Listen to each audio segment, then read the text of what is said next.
আসসালামু আলাইকুম, সবাই কেমন আছেন? আশা করি সবাই ভালো আছেন। তো ঈদের চতুর্থ দিন আমরা আসলাম মঙ্গল শিকদার লঞ্চ ঘাট ঘুরতে। তো এখানে আসার সাথে সাথে দেখতে পেলাম আজকে হলো চারটা লঞ্চ দেওয়া হয়েছে এই লাইনে।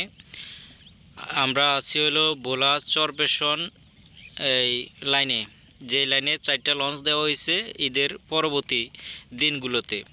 তো আজকে চতুর্থ দিন, আজকে চারটা লঞ্চ দেওয়া হচ্ছে কারণ প্রচুর যাত্রী, যার ফলে অনেকগুলো লঞ্চ দেওয়া হয়েছে। ফার্স্টে দেখতে পাচ্ছেন যে লঞ্চটা রয়েছে সেটা হচ্ছে ফারহান 6 দেওয়া হয়েছে ফার্স্টে, এবং দ্বিতীয়ত যে লঞ্চটা আইতেছে সেটা হচ্ছে টিপু 14। এই লাইনের সবচেয়ে বড় লঞ্চ হচ্ছে টিপু 14, ভোলা চরপেশন লাইনের সবচাইতে বড় লঞ্চ।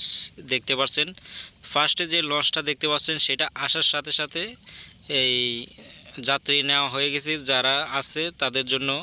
আরেকটি লঞ্চ চলে আসছে, টিপু 14 সবচাইতে বড় লঞ্চটি আবার চলে আসছে এখানে, ঘাট করে ফেলছে দেখতে পারতেছেন। পরবর্তীতে আরও দুইটি লঞ্চ আসছে, ওগুলা ছোট। আমাকে এক ভাইয়ে কমেন্ট করছিল যে চরপেশন লাইনের সবচাইতে বড় লঞ্চ হচ্ছে গিয়ে কর্ণফুলী 13। তো আমি আজকে দেখতে পেলাম যে কর্ণফুলী 12 আসছে, সেটাও দেখতে পেলাম, কিন্তু তেমন একটা বড় মনে হচ্ছিল না, কারণ টিপু 14 সবচাইতে বড় লঞ্চ ছিল।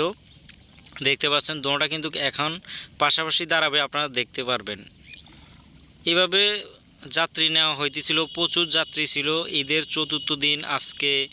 এই এত যাত্রী আসলে এই সবাই ঈদ করার জন্য, ফ্যামিলির সাথে ঈদ করার জন্য সবাই চলে আসছে। এখন যার যার কর্মস্থলে শেষে চলে যাচ্ছে। জীবন যাপন করতে হলে অবশ্যই কাজ করতে হবে, টাকা ইনকাম করতে হবে, যার জন্য সবাই পরিবারকে ছেড়ে বা পরিবার নিয়ে তারা চলে যাচ্ছে। তো দেখতে পাচ্ছেন, ভিডিওটি ভালো লাগলে লাইক, কমেন্ট, শেয়ার করতে পারেন। ধন্যবাদ সবাই।